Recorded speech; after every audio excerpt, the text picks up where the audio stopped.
Hello दोस्तों, तो स्वागत है आप लोगों का हमारे YouTube channel yes 11 coaching bye सूरज सर ट्रिक्स में। पार्ट 1 बिलियन आंकिक प्रश्न का पार्ट 1 हम लोग दे चुके हैं, जिसमें आपने पहला क्वेश्चन भी देखा था। फिर उसी तरह इसके बाद दूसरा क्वेश्चन आप देख सकते हैं, ये वाला भी हम लोग लगाए थे जो कि 2018 का क्वेश्चन था।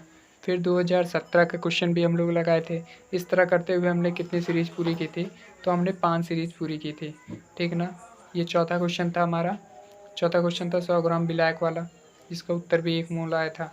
बाहर अनुसार इसका भी उत्तर आप लोगों को कहा था कमेंट में लिखने को, ठीक। इसके बाद देखो, अब 5 नंबर तक की सीरीज हो चुकी है, तो इसी सीरीज में आगे बढ़ते हुए हम लोग अगला क्वेश्चन करते हैं। तो सब लोग नोट करते रहना, ये इम्पोर्टेंट है कि नोट्स बना लेना, क्योंकि अगर 5 क्वेश्चन भी रोज़ हो रहे हैं, इस हिसाब से 15 दिन के 15 पच्चीस 75 क्वेश्चन हो जाएंगे, जो कि एग्ज़ाम के व्यू से आपके इम्पोर्टेंट क्वेश्चन हैं और सभी क्वेश्चन आपको यहाँ मिल जाएंगे। तो आप लोग नोट्स ज़रूर बना लें, जिससे कि आपका रिवीजन अच्छा चल सके, ठीक। तो लेट्स स्टार्ट करते हैं हम लोग। तो अब आज का नया क्वेश्चन है, देखो हर टाइप के क्वेश्चन आपको मिलेंगे। ये लिखा हुआ है, दो द्रव ए तथा बी के वाष्प दाब क्रमशः 80 और 60 है। ए के लिए 3 मोल तथा बी के लिए 2 मोल मिलाने पर प्राप्त मिश्रित विलयन का कुल वाष्प दाब ज्ञात करना हमें। ये 2023 में, अब देखो नए नए क्वेश्चन आ रहे हैं 2023 में।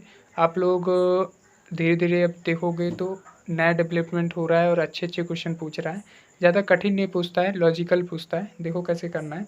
वाष्प दाब पी ए हम मान लेते हैं, कुल वाष्प दाब जो है वो हमारा पी है। और जो ये लोग दिए हुए हैं, मान लेते हैं डैश ए दिया हुआ है, पी ए वाला दिया हुआ है, और पी बी जो है वो डैश बी है, ठीक। अब दोनों का वाष्प दाब जोड़ने पे हमारा क्या मिलेगा?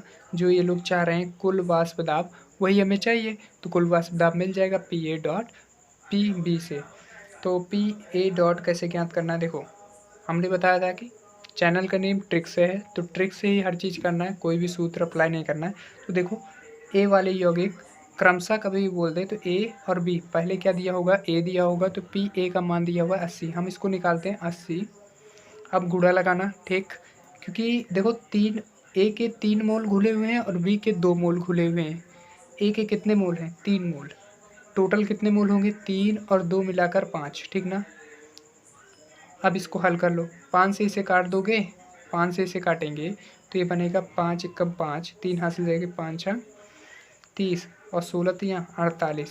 तो पी ए डैश आ जाएगा 48। इसी तरह फिर पी डैश बी निकाल लेंगे, तो बी वाला कितना है? 60 है, लिख देना, ठीक। 60 है, इसके कितने मोल हैं? 2 ही मोल हैं, लेकिन टोटल कितने हैं? 5। 5 से इसको काटेंगे, ये 12 बनेगा, 12 दूना हो जाएगा 24 तो हमें कुल वाष्प दाब जो P निकालना है, उसका सूत्र क्या था? तो पी ए और प्लस पी डैश बी, ठीक। तो रख देते हैं, पी ए का मान 48 निकला है, इसका मान 24 निकला है, सबको जोड़ देते हैं, 8 4 12 हासिल हो जाएगी 1, 4 2 6 1 7 2 72 हमारा कुल आंसर कितना आएगा? 72 ठीक। इस तरह करना है, तो ट्रिक से करना है। फिर से देख लो, कुल वाष्प दाब निकालना है। ए और बी दो रूप में दिया हुआ था, ए और बी दोनों को जोड़ने से निकल जाएगा हमारा वाष्प दाब। पी ए डैश कैसे निकलेगा? 80 दिया हुआ था, इसके 3 ही मोल घुले हुए थे, टोटल मोल कितने हुए? 3 2 5, तो 5 नीचे लिख दिए, काट दिए, आ गया इतना। इसी तरह पी बी निकाले, भाग दिए और 24 आया, दोनों को जोड़ दिए, आंसर आ जाएगा। देखा ना, ये लॉजिकल क्वेश्चन है 2023 के। अब देखो अगला इंपॉर्टेंट क्वेश्चन इसी तरह दिया हुआ है, बिलियन की मूललता की गणना करो। जबकि 440 ग्राम विलायक में 20 ग्राम NaOH घुला है, ठीक, 20 ग्राम NaOH घुला है। तो कल की सीरीज से है ये क्वेश्चन, 2019 का है। देखो अच्छा क्वेश्चन है। हम पहले क्या लिखते हैं? जो भी दिया हो NaOH का भार, NaOH का भार, ये कितना दिया हुआ है? तो ये दिया हुआ है 20 ग्राम, दिख रहा है ना, 20 ग्राम दिया हुआ है हमें। फिर हम तुरंत क्या निकालते हैं? अणुभार। तुरंत क्या निकालना है? अणुभार। अणुभार कैसे निकलेगा? तो Na11 कल बताए थे, 11 दूना 22, 22 से 1 ज़्यादा 23, प्लस इसी तरह O8, 8 दूनी 16, क्योंकि 10 से नीचे से 2 गुना ही होगा, और H का 1, टोटल जुड़ने पे हो जाता है 40। फिर बताए थे सिर्फ जो निकालना उसको ध्यान दो। निकालना क्या है? मूललता। तो लिखो डायरेक्ट मूललता। तो मूललता कैसे निकलेगी? भार बटे अणुभार बटे आयतन 440 ग्राम। देखो ग्राम में दिया हुआ है तो किलोग्राम बनाने के लिए 1000 से भाग, ये आ जाएगा यहाँ, ये आ जाएगा यहाँ। तो 20 गुणे 1000 बटे 40 गुणे 440। अब देखो 2 जीरो से 2 जीरो कट जाएंगे, 1 जीरो से 1 जीरो कटा, ये 1 जीरो से 1 जीरो कट गया। 2 से इसे काट देते हैं, 2 दूनी 4, 2 से इसे काट देंगे, ये बन जाएगा 50। ठीक, इसी तरह इसको 25 और इसको 22 बना सकते हैं।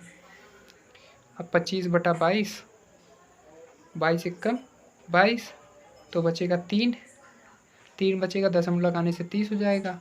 तो फिर 22 एकम 22 जाएगा, फिर 8 बचेगा, 80 हो जाएगा, फिर हो सके 3 बार चला जाए। तो यही मूल आंसर लिख देंगे हम लोग।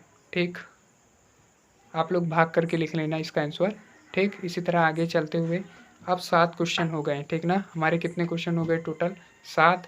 और मैं समझ रहा हूँ कि आप लोग क्या बना रहे होंगे? नोट्स बना रहे होंगे, और ज़रूर आप नोट्स बनाएं जिससे आपका रिवीजन अच्छा हो पाए।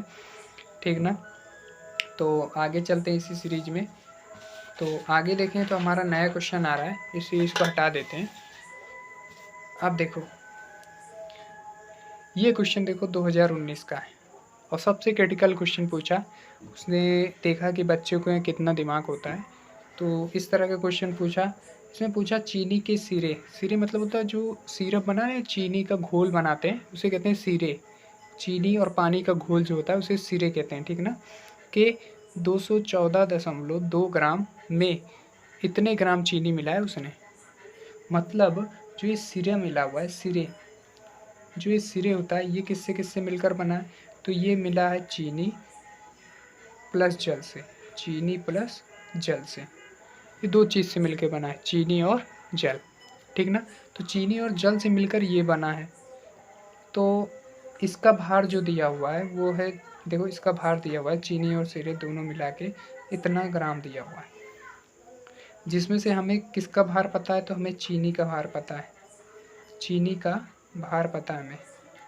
चीनी का भार कितना है? तो ये दिया हुआ है 34.2 ग्राम। अब अगर थोड़ा सा हम लोग दिमाग लगाएं, चीनी हमें पता है कितनी मिलाई है, तो क्या हम जल नहीं पता लगा सकते? तो इसमें से इसको घटा दें तो सिर्फ जल ही बचेगा, तो जल निकाल लेते हैं।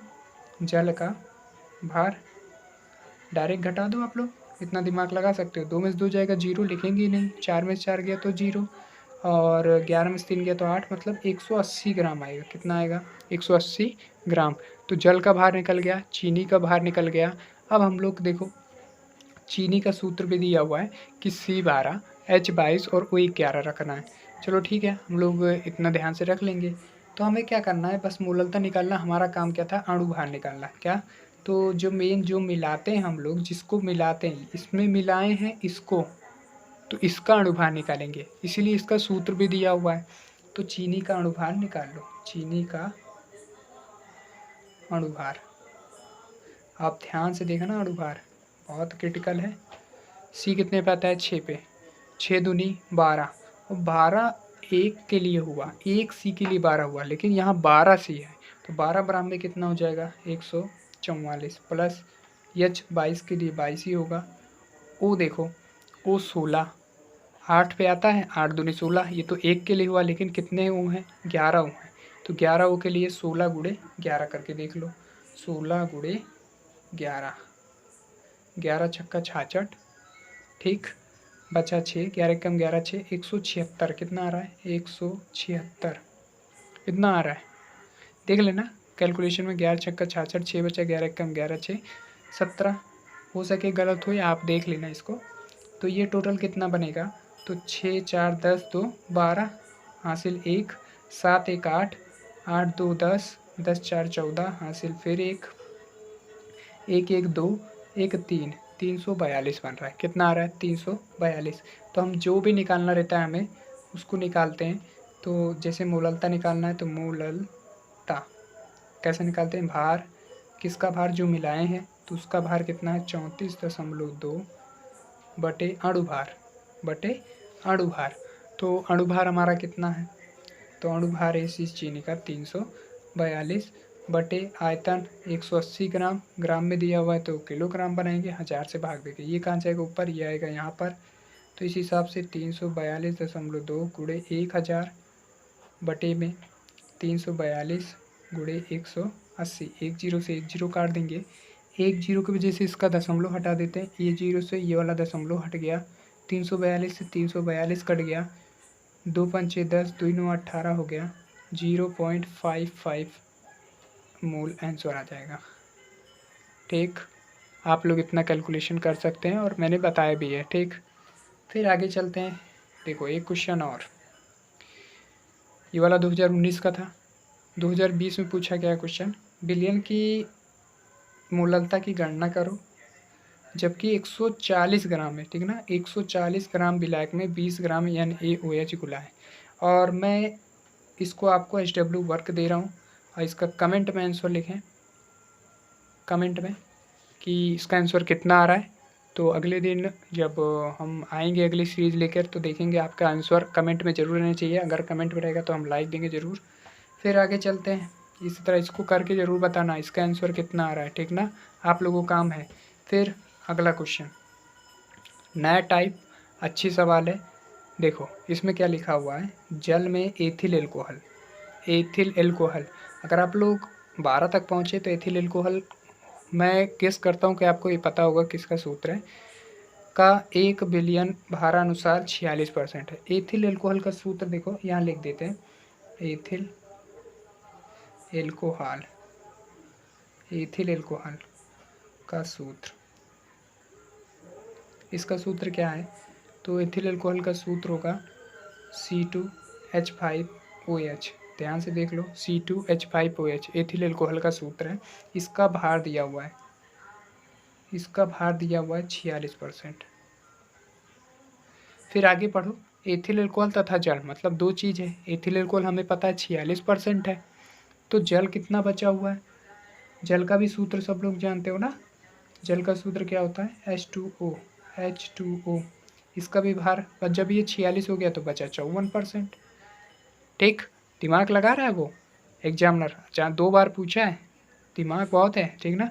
तो आप लोग भी तेज तो बनना ही है। तो आओ सब लोग जुड़कर काम करते हैं और लगातार हम लोग इस सीरीज को आगे बढ़ाएंगे, जिससे आप इसको ध्यान देते रहें, ठीक ना, ये पॉइंट नोट करते रहें वहाँ पर नोट्स में। आगे देखो, एथिल अल्कोहल का सूत्र C2H5OH का भार इतना हुआ है और जल का H2O 54% है। अब देखो हमें अभी तक मोलरता, ये सब देखो, मोललता, मोललता, इस तरह का सवाल, मोललता निकालो, तो अब मोललता उलता नहीं है। अब देखो नई चीज़ आई है, मोल प्रभाज।